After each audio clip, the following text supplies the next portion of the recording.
आपका यूनिक प्रज्ञान यूट्यूब परिवार में मैं प्रज्ञान सर हार्दिक स्वागत करता हूं, वंदन करता हूं, अभिनंदन करता हूं। प्यारे साथियों, आज के इस प्रैक्टिस सेट में 125 वस्तुनिष्ठ प्रश्नों का प्रैक्टिस करने वाले हैं हम लोग। तो इस प्रैक्टिस सेट को साथियों हल करना प्रारंभ करें इससे पूर्व अगर वीडियो को पहली बार देख रहे हैं तो चैनल पर नए हैं तो कृपया चैनल को सब्सक्राइब, वीडियो को लाइक और शेयर करना बिल्कुल न भूलें।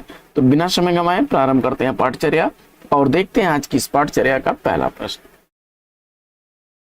आज रात इससे परदेसी चल कीजय विश्राम यहीं, जो कुछ वस्तु कुटी में मेरे करो ग्रहण संकोच नहीं। प्रस्तुत काव्य पंक्तियों के रचनाकार कौन है, इसका आपको जवाब बताना है। यह एकांतवासी योगी जो कि खड़ी बोली में अनुदित रचना है श्रीधर पाठक की, वहां से अवतरित पंक्ति है। बी विकल्प इस प्रश्न का बिल्कुल सही जवाब। आइए बढ़ते हैं आगे और देखते हैं प्रश्न संख्या 2।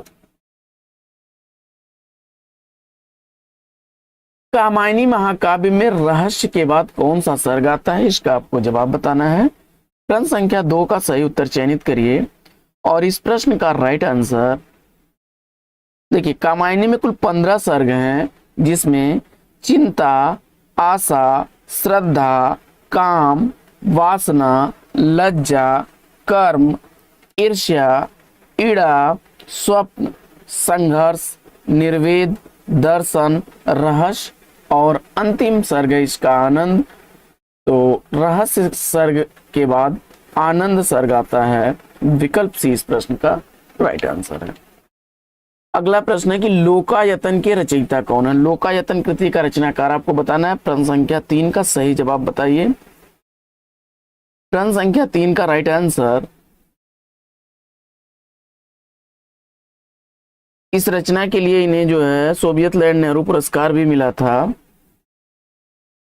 तो लोकायतन का रचनाकार आपने सुमित्रानंदन पंत को चुन लिया, तो बिल्कुल सही जवाब विकल्प डी।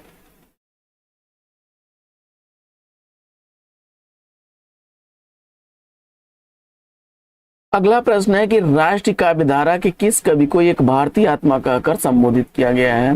राष्ट्रीय काव्य धारा के किस कवि को एक भारतीय आत्मा कहकर के संबोधित किया गया है, और इस प्रश्न का सही जवाब माखनलाल चतुर्वेदी को चुन करके बिल्कुल सही उत्तर दिया है आपने। विकल्प ए इस प्रश्न का बिल्कुल सही जवाब। अगला प्रश्न काफी चर्चित प्रश्न है कि छायावाद में वक्रता का वैभव मिलता है तो प्रसाद के काव्य में निम्नलिखित में से किसका उत्कर्ष मिलता है, इसका आपको जवाब बताना है। प्रश्न संख्या 5 का सही उत्तर क्या होगा। अभिव्यंजना का उत्कर्ष। विकल्प बी इस प्रश्न का बिल्कुल सही जवाब। अगला प्रश्न है कि सुमित्रानंदन पंत को किस काव्य कृति पर ज्ञानपीठ पुरस्कार मिला था, इसका आपको जवाब बताना है। सुमित्रानंदन पंत को किस रचना के लिए ज्ञानपीठ पुरस्कार दिया गया, तो आप जानते हैं 1968 ईस्वी का ज्ञानपीठ पुरस्कार। 1968 ईस्वी का ज्ञानपीठ पुरस्कार सुमित्रानंदन पंत को उनकी रचना चिदंबरा के लिए दिया गया था। विकल्प बी इसका राइट आंसर है। छायावादी कवि हैं पंत जी और इन्हें प्रकृति का सुकुमार कवि भी कहा जाता है। सुमित्रानंदन पंत को प्रकृति का सुकुमार कवि भी कहा जाता है। अगला प्रश्न है कि आधे अधूरे नाटक की प्रमुख स्त्री पात्र का नाम क्या है। आधे अधूरे नाटक जो है इसमें इसकी पात्र आधे अधूरे मोहन राकेश द्वारा लिखा गया नाटक है और सावित्री इसकी प्रमुख पात्र है। विकल्प सी इसका राइट आंसर है। अगला प्रश्न है कि भारतेंदु मंडल के लेखकों में इनमें से कौन से लेखक नहीं है। प्रश्न संख्या 8 का राइट आंसर आपको बताना है। प्रश्न संख्या 8 का सही जवाब क्या बनेगा, और इस प्रश्न का सही उत्तर आपने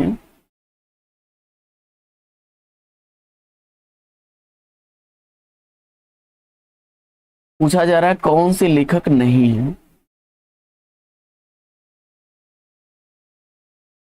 तो राजा शिव प्रसाद सितारे हिंदी स्वतंत्र लेखन कार्य करते थे। विकल्प ए इसका राइट आंसर है। बाकी प्रताप नारायण मिश्र, लाला निवास दास और बालकृष्ण भट्ट भारतेंदु मंडल के कवियों में आते हैं। अगला प्रश्न,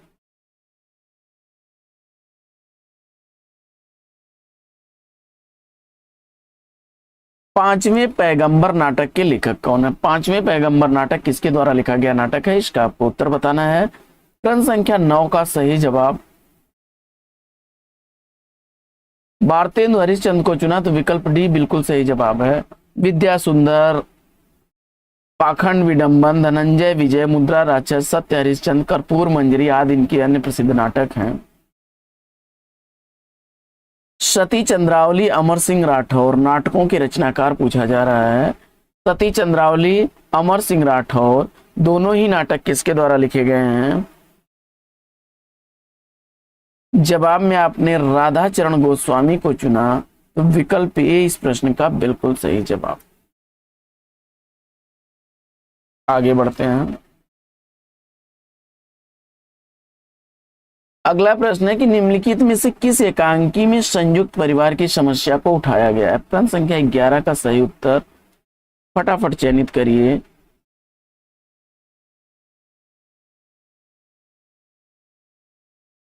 उपेंद्र नाथ हस्क द्वारा लिखी गई एकांकी सूखी डाली में संयुक्त परिवार की समस्या।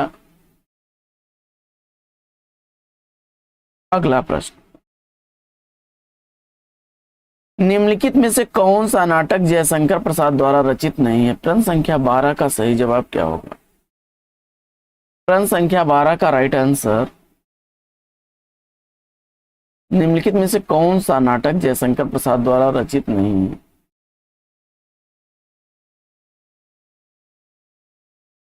तो इसमें स्कंदगुप्त, ध्रुव स्वामिनी, चंद्रगुप्त ये नाटक तो जयशंकर प्रसाद के नाटक हैं, लेकिन जो करबला नाटक है यह नाटक मुंशी प्रेमचंद द्वारा लिखा गया है। मुंशी प्रेमचंद द्वारा लिखा गया है। विकल्प सी इस प्रश्न का राइट आंसर है। अगला प्रश्न है कि शिवा साधना नाटक किसके द्वारा लिखा गया है? रक्षाबंधन, स्वप्न भंग, विस्पान, सांपों की सृष्टि और उद्धार जैसे नाटकों की रचना करने वाले रचनाकार हरि कृष्ण प्रेमी जी को चुन लिया आपने, तो विकल्प 20 प्रश्न का बिल्कुल सही।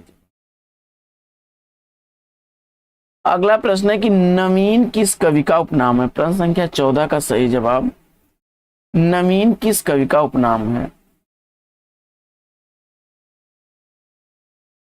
और बाल कृष्ण शर्मा को आपने चुना, तो विकल्प इस प्रश्न का बिल्कुल सही। बढ़ते हैं आगे और देखते हैं अगला प्रश्न।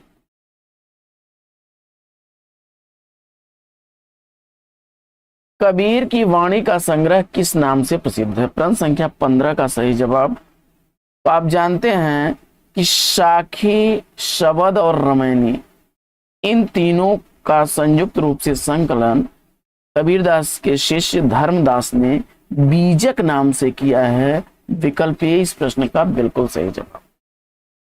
अगला प्रश्न है कि रामचरितमानस, पद्मावत, सूरसागर, कबीर दोहावली जैसे ग्रंथ किस काल की देन है?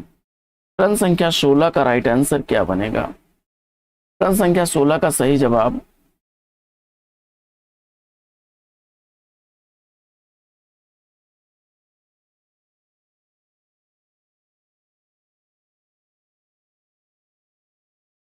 पद्मावत, रामचरितमानस, सूरसागर, कबीर दोहावली ये ग्रंथ किस काल की देन है?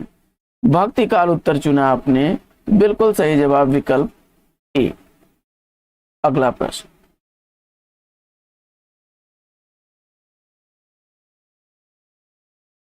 कमल दल नयनन की उन्मानी, बिसरत नाही सखी मो मन ते मंद मंद मुस्कान। यह पंक्तियां उपयुक्त पदचरण किसकी रचना है?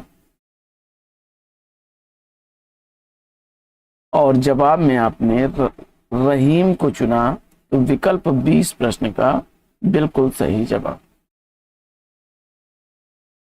पुटज निबंध के लेखक कौन है? पुटज किसके द्वारा लिखा गया है?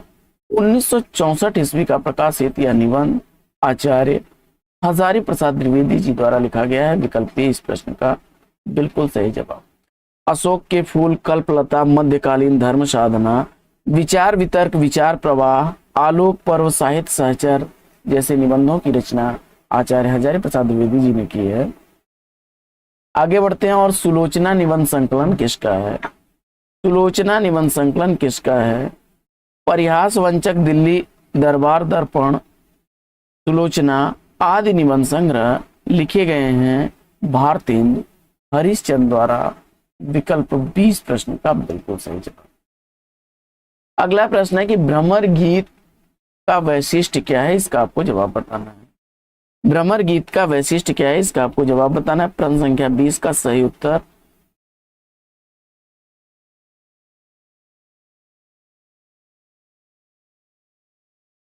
इसमें आप चयनित करिए। तो एक तरह से यह उपालंब काव्य है जिसमें उद्धव गोपी संवाद है। विकल्प 20 प्रश्न का राइट आंसर है। अगला प्रश्न है कि इनमें से कौन सी रचना नंददास की नहीं है?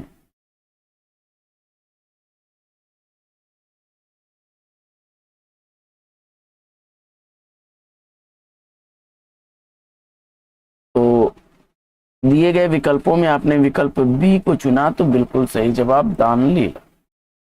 अनेकार्थ मंजरी, मान मंजरी, रूप मंजरी, विरह मंजरी, भंवर गीत, गोवर्धन लीला, ये सब नंददास की रचनाएं हैं। अगला प्रश्न है कि भक्ति काल के किस कवि को जड़िया विशेषण से विभूषित किया जाता है? तो इसके संदर्भ में एक दोहा है कि और कवि सब गढ़िया और नंददास जड़िया। विकल्प ए का चयन किया आपने सही जवाब के साथ। अगला प्रश्न है कि मीराबाई के गुरु कौन थे? मीराबाई किसकी शिष्या थी? तो 1516 ईस्वी में जन्मी मीराबाई राठौर वंशी परिवार से थी और इन्होंने जो है चित्तौड़ के राणा सांगा के ज्येष्ठ पुत्र भोजराज से विवाह किया था, लेकिन वहां से यह विमुक्त होकर के विरक्त होकर के रैदास जी की शरण में गई और रैदास जी को इन्होंने अपना गुरु स्वीकार कर लिया। विकल्प 20 प्रश्न का राइट आंसर। नरसिंह जी का मायरा राग, सोरठा, मलार राग, मीरा की गरबी, रुक्मिणी मंगल जैसी मीराबाई की चर्चित रचनाएं हैं। वह धन कत्वा का रूप क्या बनेगा? प्रश्न संख्या 24 का सही जवाब बताइए।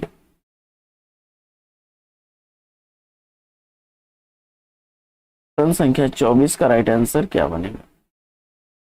और जवाब में आपने विकल्प बी का चयन कर लिया, बिल्कुल सही जवाब। अगला प्रश्न,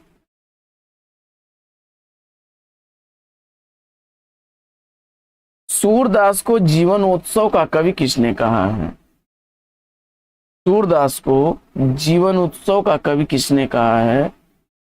तो आचार्य रामचंद्र शुक्ल जी ने सूरदास को जीवन उत्सव का कवि कहा है। प्रेम की पीर के कवि के रूप में जाने जाते हैं मलिक मोहम्मद जायसी। प्रेम के पीर का कवि किसे कहा जाता है? तो मलिक मोहम्मद जायसी को। लोक मंगल का कवि जो है तुलसीदास को कहा जाता है।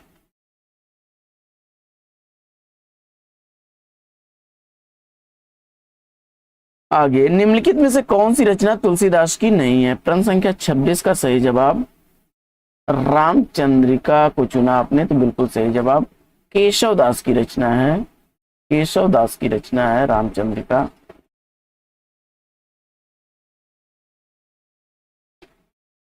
कौन सी रचना जायसी की है? प्रश्न संख्या 27 में राइट आंसर देखिए, कन्हावत मलिक मोहम्मद जायसी द्वारा लिखी गई रचना है। मधुमालती मंझन की रचना है। मृगावती कुतुबन की रचना है। वहीं अनुराग बांसुरी नूर मोहम्मद की रचना है। सूफी कवियों का सबसे प्रिय अलंकार कौन सा रहा है? इसका आपको जवाब। सूफी कवियों का सबसे प्रिय अलंकार समासोक्ति है। विकल्प 20 प्रश्न का राइट आंसर। अगला प्रश्न है कि रेखा चित्र की विशेषता किसमें होती है? प्रश्न संख्या 29 का राइट आंसर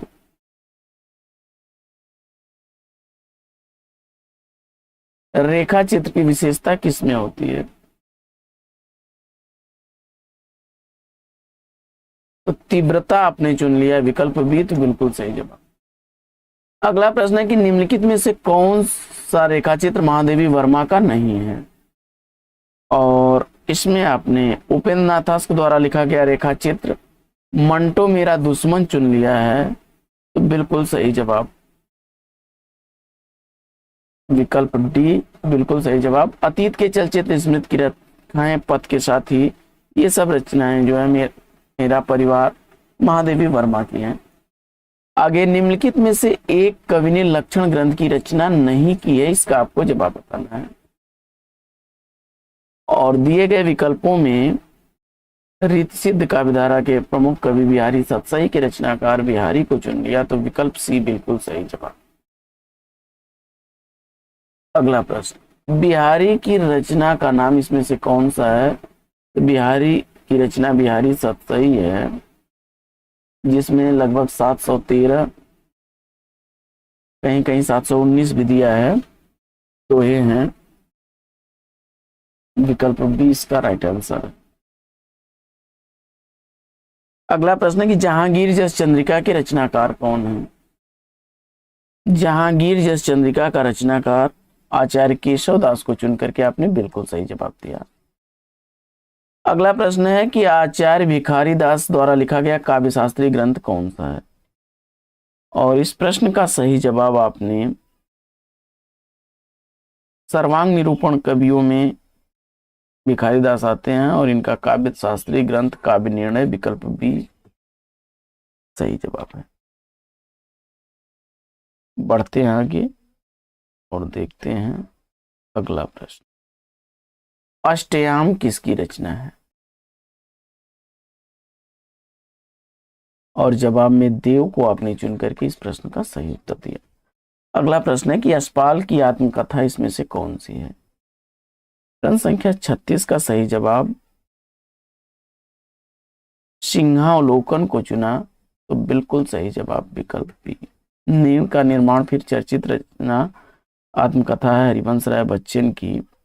वहीं मेरा जीवन प्रवाह वियोगी हरि की रचना है, वियोगी हरि की रचना है।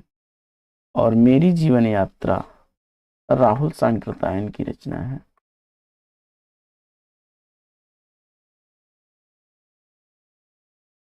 आगे, इस लेखिका ने पशु पक्षियों पर केंद्रित रचना की है? प्रश्न संख्या 37 का सही जवाब। और आप जानते हैं कि वह रचनाकार कौन है? महादेवी वर्मा, विकल्प इस प्रश्न का राइट आंसर।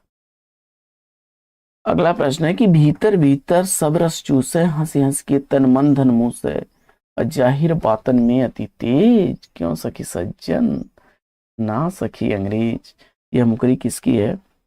प्रश्न संख्या 38 का सही जवाब आपने चयनित कर लिया है भारतेंदु हरिश्चंद्र को, विकल्प डी इस प्रश्न का राइट आंसर। अगला प्रश्न है कि हिंदी के प्रारंभिक काल को वीर गाथा काल नाम किसने दिया? प्रश्न संख्या 39 का सही जवाब आपको चुनना है।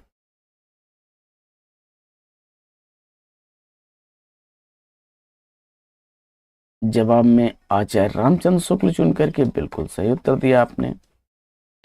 अगला प्रश्न है कि काल क्रमानुसार लिखा गया हिंदी साहित्य का पहला इतिहास ग्रंथ कौन सा है?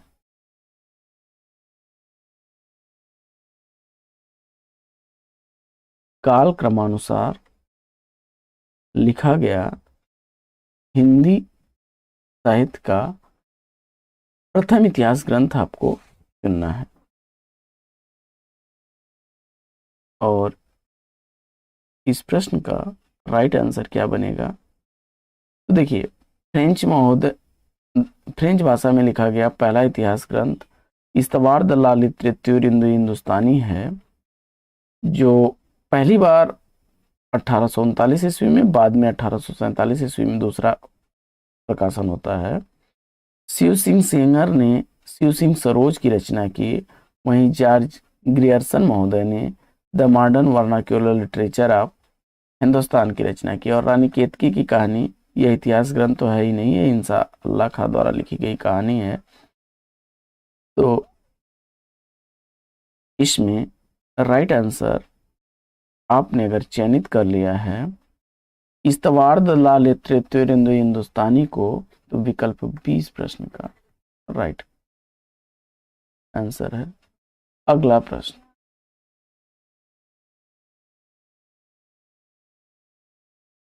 साहित्य जनता की चित्तवृत्ति का संचित प्रतिबिंब है, इस पंक्ति के लेखक कौन है? साहित्य जनता की चित्तवृत्ति का संचित प्रतिबिंब है, यह किसने लिखा है?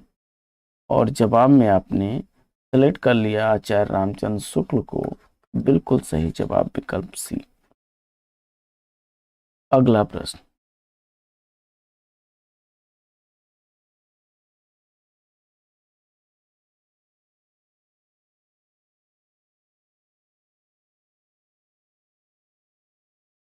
निम्नलिखित में से कौन सी रचना जीवनी नहीं है? देखिए, कलम का मजदूर, कलम का सिपाही और प्रेमचंद घर में, तीनों ही रचनाएं मुंशी प्रेमचंद की जीवनी हैं।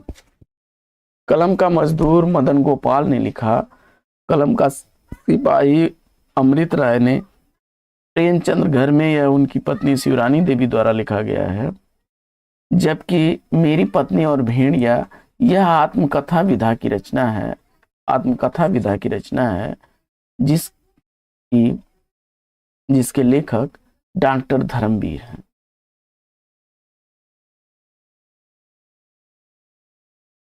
आगे,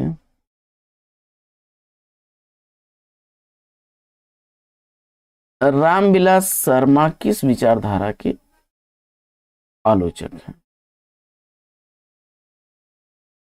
और जवाब में आपने मार्क्सवादी आलोचक चुना, तो विकल्प डी बिल्कुल सही जवाब। अगला प्रश्न है कि रासो ग्रंथ किस भाषा में लिखे गए हैं? तो रासो ग्रंथ सामान्यतः जो है डिंगल पिंगल भाषा में लिखे गए हैं।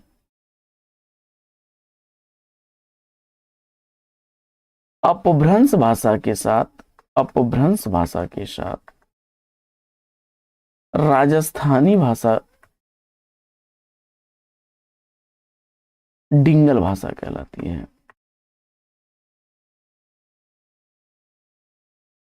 वहीं अपभ्रंश के साथ ब्रज भाषा का योग होता था पिंगल भाषा में सामान्य। अगला प्रश्न है कि बीसल देव रासो के रचयिता कौन है?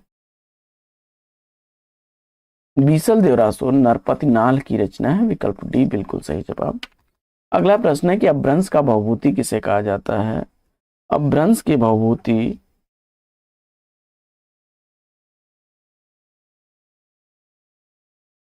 पुष्पदंत को कहा जाता है, विकल्प बी बिल्कुल सही जवाब। अगला प्रश्न है कि किस ग्रंथ में चंद्रवरदाई को छप्पड़ों का राजा? शिव सिंह सरोज उत्तर चुनकर के आपने इस प्रश्न का राइट आंसर दिया है। अगला प्रश्न है कि काव्य संप्रदायों का सही क्रम क्या है? तो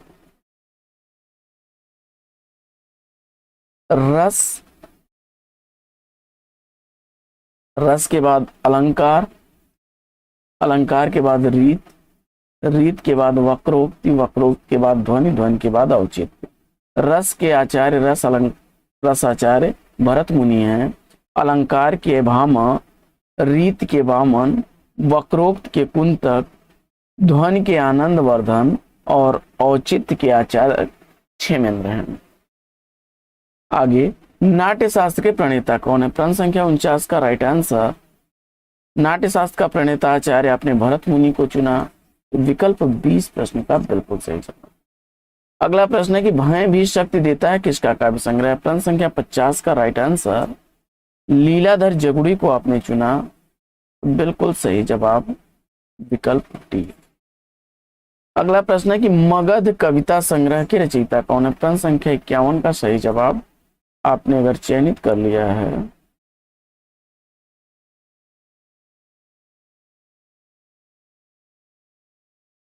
मगध कविता किसकी है और श्रीकांत वर्मा को आपने चुना, तो विकल्प 20 प्रश्न का बिल्कुल सही जवाब। जलसा घर, दर्पण, माया, भटका मेघ आदि इनकी अन्य रचनाएं हैं। बढ़ते हैं आगे और देखते हैं अगला प्रश्न। अगला प्रश्न है, तार सप्तक में कौन कवि सम्मिलित नहीं है? 1943 ईस्वी में तार सप्तक का प्रकाशन प्रारंभ होता है, तो इसमें आपने रघुवीर सहाय को चुन लिया, तो बिल्कुल सही जवाब, ये तार सप्तक के कवि नहीं है। तार सप्तक में भारत भूषण अग्रवाल, मुक्तिबोध, नेमीचंद्र जैन, रामविलास शर्मा, गिरजा कुमार माथुर, प्रभाकर माचवे, ये लोग आते हैं। आगे, इनमें से कुंवर नारायण का काव्य संग्रह कौन सा है? हाशिए का गवाह चुन करके इस प्रश्न का बिल्कुल सही जवाब दिया है। कुंवर नारायण का चक्रव्यूह, आत्मजयी, परिवेश, हम तुम, कोई दूसरा नहीं, इन दिनों, बाजरवा के बहाने, ये प्रमुख काव्य संग्रह हैं। अगला प्रश्न है कि किस कवि का संबंध प्रगतिवाद से नहीं है? प्रश्न संख्या 54 का सही जवाब रामदरस मिश्र को चुन करके आपने बिल्कुल सही उत्तर दिया है, विकल्प ए। अगला प्रश्न है कि बड़े भाई के चरित्र के मनोवैज्ञानिक विश्लेषण पर आधारित प्रेमचंद्र की कहानी कौन सी है? और प्रश्न संख्या 55 का सही जवाब बड़े भाई साहब चुन करके आपने राइट आंसर दिया है। अगला प्रश्न है कि मुंशी धनपत राय को प्रेमचंद नाम से सुशोभित किसने किया? और इस प्रश्न का जवाब आपने मुंशी दया नारायण निगम को चुना, विकल्प ए इस प्रश्न का राइट आंसर है। आगे, इनमें से कहानी का प्रमुख तत्व कौन सा है? प्रश्न संख्या 57 का सही जवाब पात्र चुन करके इससे राइट आंसर चुना है। प्रेमचंद की कृति जिसे ब्रिटिश सरकार द्वारा जब्त कर लिया गया था, तो जवाब में आपने सोजे वतन विकल्प ए को चुना, तो बिल्कुल सही जवाब। अगला प्रश्न है कि खड़ी बोली हिंदी का प्रथम महाकाव्य कौन सा है? प्रश्न संख्या 59 का राइट आंसर अयोध्या सिंह उपाध्याय हरिऔध द्वारा लिखा गया प्रिय प्रवास चुना, 1914 ईस्वी का प्रकाशित यह ग्रंथ है, बिल्कुल सही जवाब। अगला प्रश्न है कि राजपूतियान की कथा किस रचना में है? मैथिली शरण गुप्त द्वारा लिखी गई रंग में भंग, विकल्प बी को आपने चयनित किया, तो बिल्कुल सही जवाब। गुप्त जी को सामंजस्यवादी कवि कहा जाता है, आचार्य शुक्ल ने कहा। इनमें से कौन सा आचार्य हजारी प्रसाद द्विवेदी जी का उपन्यास नहीं है? प्रश्न संख्या 61 का राइट आंसर आपने सत्याग्रह को चुना, बिल्कुल सही जवाब। अगला प्रश्न है कि मुझे चांद चाहिए की नायिका कौन है? मुझे चांद चाहिए की नायिका आपको बताना है, और जवाब में सुरेंद्र वर्मा द्वारा लिखे गए इस उपन्यास की नायिका है वर्षा वशिष्ठ, विकल्प डी इसका राइट आंसर है। सुनीता की है। मृणाल जैनेन्द्र द्वारा लिखे गए उपन्यास त्यागपत्र की है, वहीं निर्मला प्रेमचंद्र के उपन्यास निर्मला की है। आगे, अपने अपने अजनबी साहित्य की किस विधा की रचना है? अपने अपने अजनबी उपन्यास विधा की रचना है, अज्ञेय द्वारा लिखा गया यह उपन्यास है। अगला प्रश्न है कि गोदान का रचना काल बताना है। प्रश्न संख्या 64 का राइट आंसर 35-36 आपने चुना है, तो बिल्कुल सही जवाब विकल्प ए। गोबर गणेश किस लेखक का उपन्यास है? गोबर गणेश 1978 ईस्वी का लिखा गया रमेश चंद्र शाह द्वारा लिखा गया उपन्यास है। अगला प्रश्न है कि सूरदास किस उपन्यास का पात्र है? तो मुंशी प्रेमचंद द्वारा लिखे गए रंगभूमि उपन्यास का पात्र है, विकल्प ए इसका बिल्कुल सही जवाब। अगला प्रश्न है कि गली आगे मुड़ती है कि लेखक कौन है? अलग अलग बैतरणी, दिल्ली दूर है, औरत और कुहरे में युद्ध जैसे रचना के रचनाकार शिव प्रसाद सिंह को लिखा, तो बिल्कुल सही जवाब आपने गली आगे मुड़ती है उपन्यास शिव प्रसाद सिंह द्वारा लिखा गया है। आगे, जिंदगी नामा किसकी रचना है? जिंदगी नामा की रचनाकार सूरजमुखी, अंधेरे के, यारों के यार, मित्रों मर जानी, डार से बिछुड़ी, दिलो दानिश जैसी रचनाओं की रचनाकार कृष्णा सोबती को चुन करके आपने इस प्रश्न का बिल्कुल सही जवाब दिया है। अगला प्रश्न है कि त्यागपत्र उपन्यास के लेखक कौन है? त्यागपत्र उपन्यास, सुनीता परक, कल्याणी, सुखदा विवर्त जैसे उपन्यासों के रचनाकार जैनेन्द्र कुमार को चुना, तो बिल्कुल सही जवाब। अगला प्रश्न है कि यात्री मित्र यात्रा वृतांत के लेखक कौन है? यात्री मित्र यात्रा वृतांत सत्यदेव परिव्राजक द्वारा लिखा गया है। विकल्प सी इस प्रश्न का राइट आंसर है। अगला प्रश्न है कि राम वृक्ष बेनीपुरी की कौन सी कृति यात्रा वृतांत है? प्रश्न संख्या 71 का सही जवाब पैरों में पंख बांधकर, विकल्प सी को चयनित कर लिया आपने, तो बिल्कुल सही जवाब। बढ़ते हैं आगे और देखते हैं प्रश्न संख्या 72 को। निम्न में से किस धातु से भाषा बनी है? और इस प्रश्न का जवाब आपने विकल्प बी भास धातु को चुना, बिल्कुल सही जवाब। अगला प्रश्न है कि लिप की आवश्यकता कब होती है? काफी आसान सा जवाब है, लिप की आवश्यकता लिखने के लिए होगी, विकल्प बी बिल्कुल सही जवाब। खड़ी बोली निकली है, खड़ी बोली का विकास पश्चिमी हिंदी से निकली है, विकल्प बी इसका राइट आंसर है। इलाहाबाद में बोली जाने वाली बोली कौन सी है? प्रश्न संख्या 75 में सही जवाब अवधि को चुना आपने, तो राइट आंसर है। अगला प्रश्न है कि सर्वे गुणा कांचमाना श्रेयंती, यह कथन किसका है, किस ग्रंथ से है? और इस प्रश्न का सही जवाब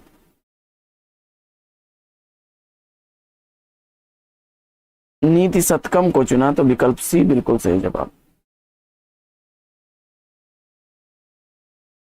मलिक मोहम्मद जैसी ने पद्मावत महाकाव्य की रचना किस भाषा या बोली में की है?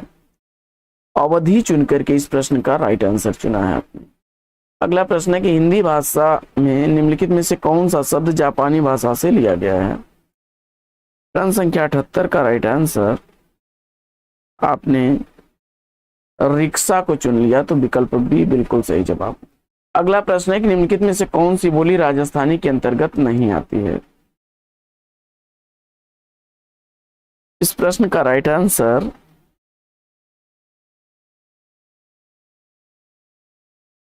राजस्थानी के अंतर्गत न आने वाली मगधी, मागधी, विकल्प बी सी का चयन किया, तो बिल्कुल सही जवाब।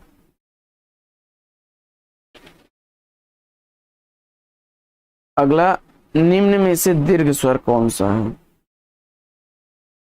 विकल्प बी का चयन किया आपने, तो राइट आंसर है। अगला प्रश्न है, देखिए ए और ए ये सब संयुक्त स्वर थे। अगला प्रश्न है कि अंतस्थ व्यंजन आपको चयनित करना है और दिए गए विकल्पों में से वह का चयन किया आपने, तो राइट आंसर है। अगला प्रश्न है कि निम्न में से अल्पप्राण व्यंजन कौन सा है?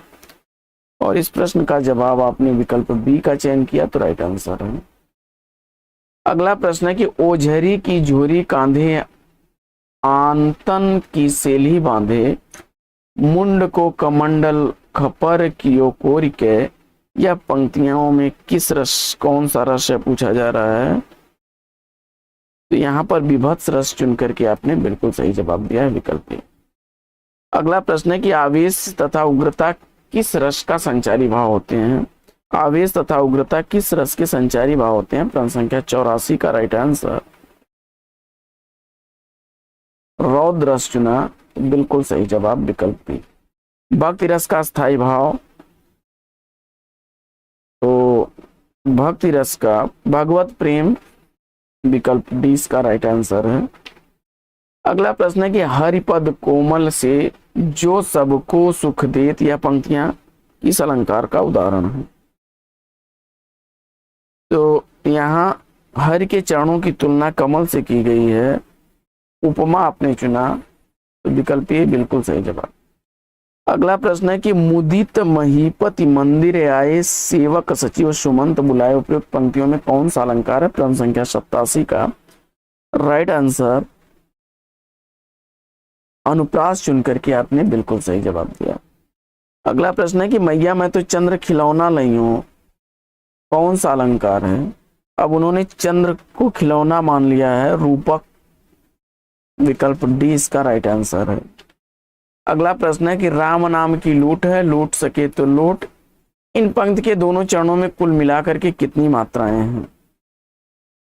फटाफट कैलकुलेट करते हैं।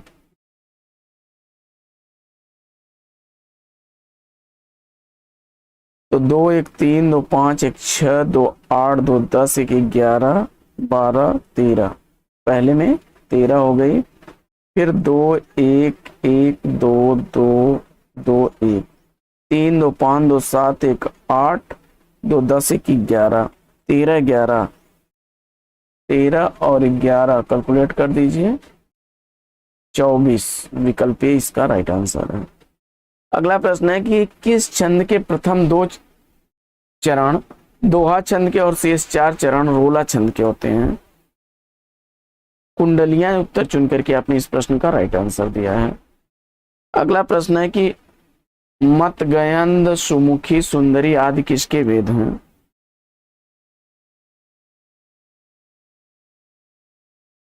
मतगयंद,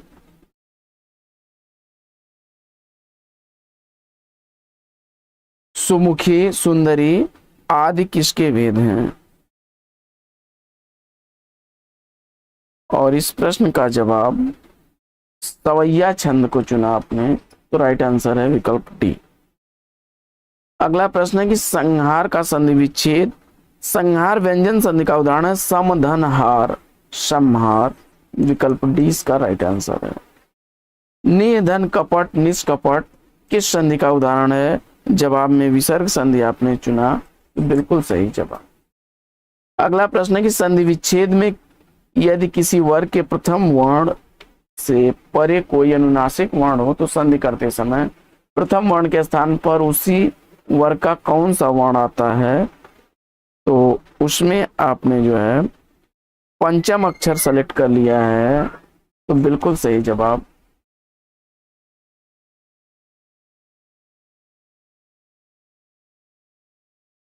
अगला प्रश्न, जिस समास में पूर्व पद गौण और उत्तर पद प्रधान हो वहां पर तत्पुरुष समास बनेगा, विकल्प डी बिल्कुल सही जवाब। बैलगाड़ी में समास पूछा जा रहा है, तत्पुरुष आपने बताया, बिल्कुल सही जवाब। अगला प्रश्न है कि एड़ियां रगड़ना मुहावरे का सही अर्थ क्या है? एड़ियां रगड़ना मुहावरे का सही अर्थ आपको बताना है, और जवाब में बहुत दौड़ धूप करना, विकल्प सी चुना, तो राइट आंसर है। अगला प्रश्न है कि सावन सूखे न भादो हरे लोकोक्त का सही अर्थ? तो समय भैया सदा एक सा नहीं होता है किसी का, विकल्प डी इसका चुना आपने, तो राइट आंसर है।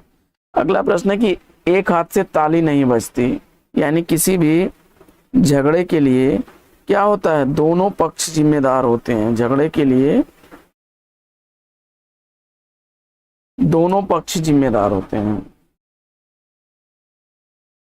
विकल्प सी इस प्रश्न का राइट आंसर है। अगला प्रश्न है कि जो शब्द संस्कृत भाषा से उत्पन्न या विकसित हुए उन्हें क्या कहा जाता है? जवाब में तत्सम आपने चुना, तो राइट आंसर है। व्युत्पत्ति के आधार पर किलकिल शब्द कौन सा है? जवाब में आपने देशज शब्द चुन लिया है, विकल्प ए को, तो राइट आंसर है आपका। अगला प्रश्न है कि आलमारी कौन सी भाषा का शब्द है?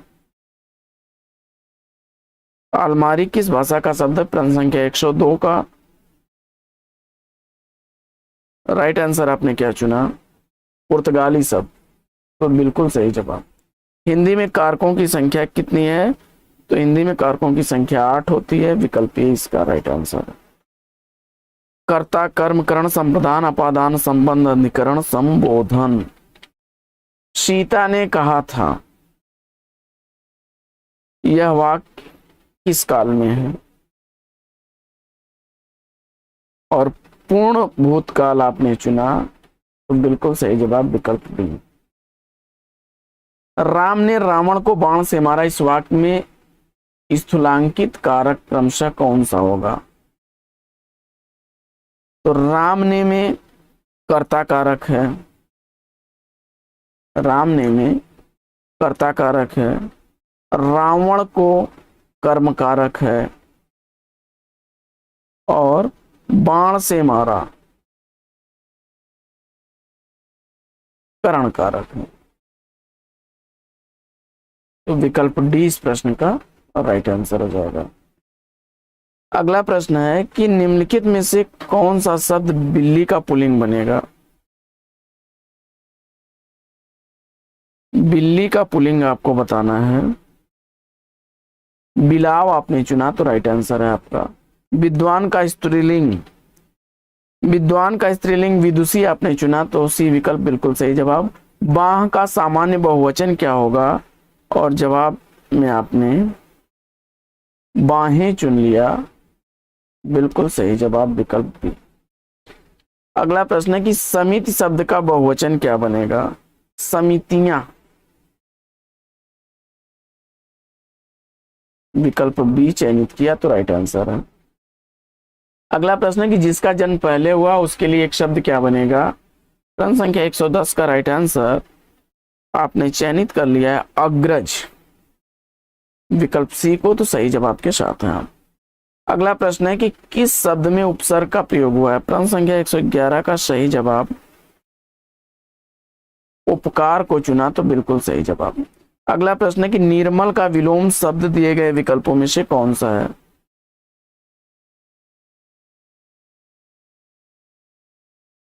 मलिन आपने चुना तो विकल्प डी बिल्कुल सही जवाब। अगला प्रश्न है कि दिए गए विकल्पों में प्रचुर शब्द का विलोम शब्द कौन सा है। अल्प चुना है आपने तो बिल्कुल सही जवाब विकल्प डी। सूर्य का पर्याय इसमें से कौन नहीं है। मयंक चंद्रमा का पर्यायवाची होता है। अगला प्रश्न है कि निम्नलिखित शब्द युग्म में सही अर्थभेद छांटना है। दांत और दांत, तो दांत का अर्थ होता है दान और दांत का अर्थ होता है मुंह का दान, तो विकल्प बी आपने चयनित किया तो राइट आंसर है। अगला प्रश्न है कि ते अत्र कदा आगच्छति का हिंदी अनुवाद आपको बताना है, और इस प्रश्न का जवाब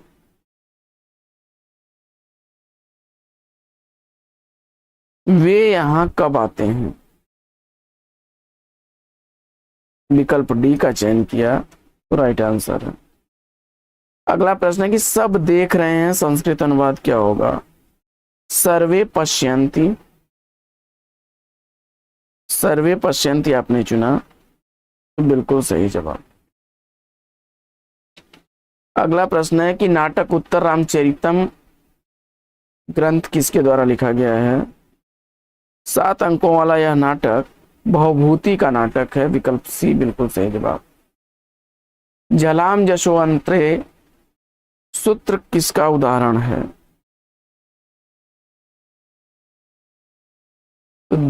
दिक धन गज दिग्गज, विकल्प सी का चयन किया आपने तो राइट आंसर है। अगला प्रश्न है कि हर ये तो संधि किसकी है।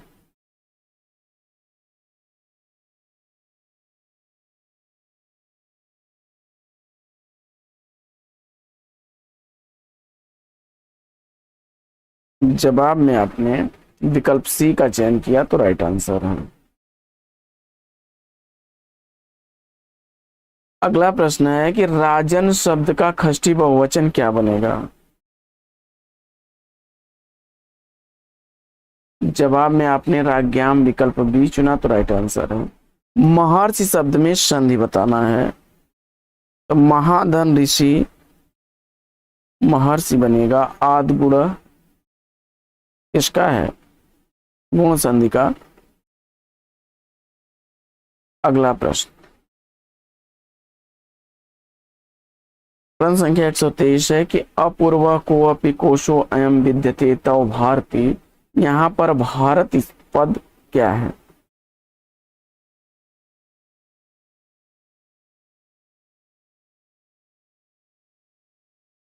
संबोधन, विकल्प ए का चयन कर लिया आपने तो राइट आंसर है।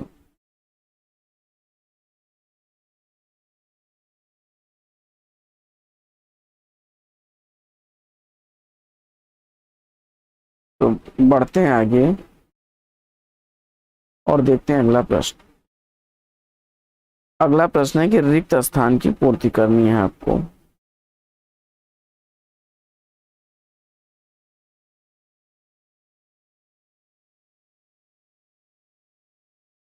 रिक्त स्थान की पूर्ति करनी है। तो इसमें आपने कविसु कालिदास श्रेष्ठ विकल्प बी का चयन किया तो राइट आंसर है। और चतुर्थी तत्पुरुष समास किसमें है? और जवाब में युक्तारो विकल्प ए का चयन किया तो राइट आंसर है। तो साथियों, आज की इस पाठचर्या में लेते हैं यहीं पर विराम। वीडियो आपको कैसा लगा कमेंट्स करके जरूर बताइए। फिर मिलते हैं आपसे अगले वीडियो में एक नए प्रश्न, एक नया टॉपिक, एक नए अंदाज में। तब तक के लिए लेते हैं आपसे विदा। आपका जीवन मंगलमय हो। बेस्ट विशेष बेस्ट ऑफ लक। जय हिंद साथियों।